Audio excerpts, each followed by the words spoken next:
धर्मशाला block आनुकूल्य Congress नेता तथा पूर्वतन पंचायत समिति अध्यक्ष श्रीजुक्त किसान पंड्या आह्वान क्रमे एक जन जागरण अभियान आयोजित हो जाइछि। जारका गोपबंधु छकठारु विराट शोभायात्रा बाहरी पादरे चली चली कायमा बजार महात्मा गांधी प्रतिमूर्ति निकट में पहुंची एक सभा कार्य आरंभ करथिले।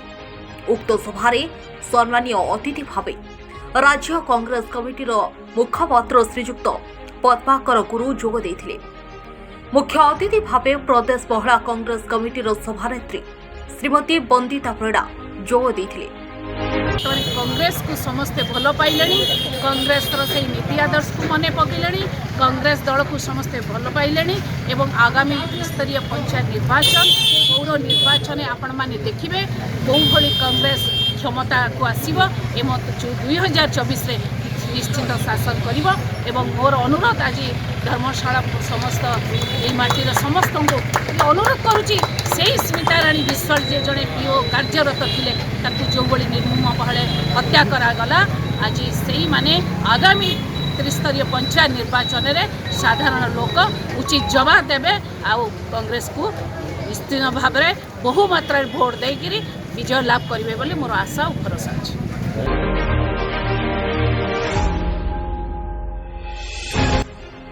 जिला कांग्रेस कमिटीर सभापति श्रीजुक्त मनोज कुमार राउत मुख्य वक्ता भाव जोग देथिले। कृषक नेता बसंत कुमार परिड़ा, ब्लॉक कांग्रेस कमिटीर सभापति श्रीजुक्त प्रफुल्ल कुमार राय प्रमुख जोग देथिले।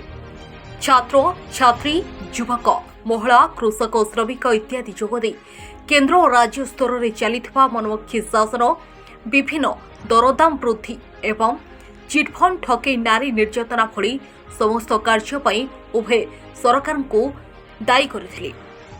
आगामी पंचायत निर्वाचन में यार कड़ा जवाब देवाकू जनसाधारण को निवेदन मध्य करथिले।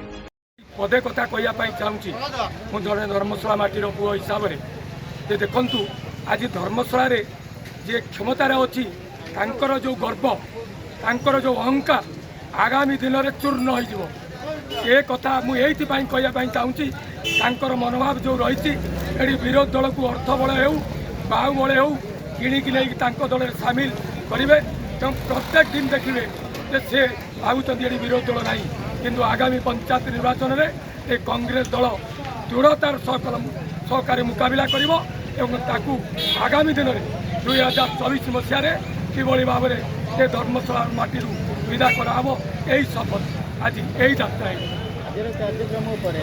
लोक अच्छा बहुत स्वाभिमानी लोक आपण मैंने देखिपे ये कायमा पंचायत लोक नुहे केवल ये बहुत लोग ये शुणुंट ये भारी स्वाभिमान ये धर्मशाला माटी को नहीं गर्व करती।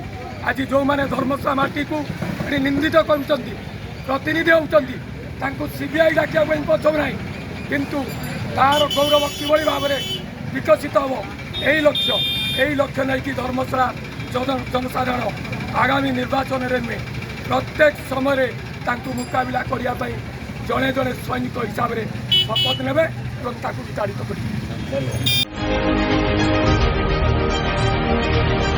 जाजपुर प्रताप पृष्टि जन्मजय स्वाईं रिपोर्ट क्रांतिधारा प्लस।